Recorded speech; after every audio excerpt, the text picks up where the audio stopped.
नमस्कार मंडळी. आज जी मी रेसिपी बनवते ती म्हणजे स्प्रिंग पटॅटो. हा जो स्प्रिंग पटॅटो आहे ना, तो आपल्याला घरच्या घरी बनवता येतो आणि क्रिस्पी क्रंची असा लागतो. चला तर मग कुठलाही वेळ न वाया घालवता सुरुवात करूया आपल्या रेसिपीला. आता यासाठी आपल्याला लांब असा बटाटा घ्यायचा आहे.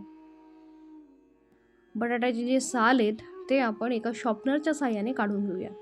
लांब असा बटाटा घेतल्यानंतर एका चाकूच्या साहाय्याने आपल्याला या बटाट्याला आयताकार असा कापायचा आहे.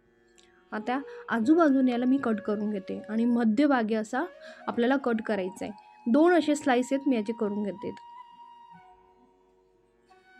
बारीक असे 2 स्लाइस मी करून घेतलेत आणि आता चॉपस्टिकच्या साहाय्याने आपल्याला हुबे काप करून घ्यायचे आहेत. हुबे काप केल्यानंतर ती साईड आपल्याला पलटी करून तिरपे काप असे करून घ्यायचे आहेत. एका साईडला हुबे काप आणि एका साईडला तिरपे काप.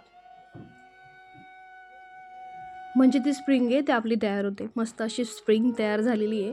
आता जे सगळे स्लाइस आहेत ना बटाट्याचे, त्या स्लाइसला मी अशी ह्या प्रकारे कट करून घेते. आता बघा हे सगळे स्लाइस होते त्याला ह्या प्रकारे मी कट करून घेतलेत. मस्त अशी स्प्रिंग तयार झालेली आहे. आता काय करायचं आहे, ह्या ज्या स्लाइसला आहे ना आपल्याला कोटिंग द्यायची आहे. कोटिंग कॉर्नफ्लॉवर किंवा मैदा कोटिंगसाठी तुम्ही वापरू शकतात. आता सगळे स्लाइस आहेत, या सगळ्या स्लाइसवर आहे ना मी कॉर्नफ्लॉवर टाकून घेते. म्हणजे आपण डीप फ्राय किंवा शॅलो फ्राय करताना जे आपले बटाटे ते मस्त असे क्रंची फ्राय होतील. आता यावर चवीपुरता मीठ, चटणी टाकायची आहे आणि सगळ्या स्लाइसला लावून घ्यायचं आहे. आता जे कोरडं पीठ आहे ते व्यवस्थित लागायला पाहिजे म्हणून त्यासाठी वरून थोडं तेल टाकायचं आहे. तेल लावल्याने जी कोटिंग आहे ती व्यवस्थित बसते आणि जे पीठ आहे ते तेलामध्ये व्यवस्थित मिक्स होतं आणि जेव्हा आपण ज्यावेळेस फ्राय करतो त्यावेळेस ते व्यवस्थित असं फ्राय होतं. पीठ वेगळं आणि बटाटे वेगळे होत नाहीत. आता काय करायचं आहे, पॅन ठेवला आहे. पॅनमध्ये तेल टाकून तेल गरम झाल्यावर त्यामध्ये जिऱ्याची फोडणी द्यायची आहे.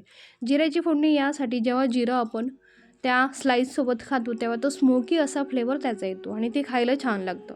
आता जे स्लाईस आहेत मी केलेले ते आता फ्राय करून घेते. शॅलो फ्राय करते. मंद आचेवर मस्त असे आपल्याला फ्राय करायचे आहेत. मस्त कलर चेंज होईस्तोपर्यंत त्यांचा लाल असा ब्राऊन कलर येईस्तोपर्यंत आपल्याला फ्राय करायचे आहेत. एक साईड त्यांची आता फ्राय झालेली आहे, दुसरी साईड मी पलटी करून तेही फ्राय करून घेते. मस्त असे ते फ्राय झालेले आहेत. तयार आहेत आपले स्प्रिंग पटॅटो रोल. तुम्हाला कशी वाटली माझी रेसिपी आवडल्यास नक्की लाईक करा, शेअर करा, सबस्क्राईब करा, फॉलो करा. कमेंटमध्ये नक्की सांगा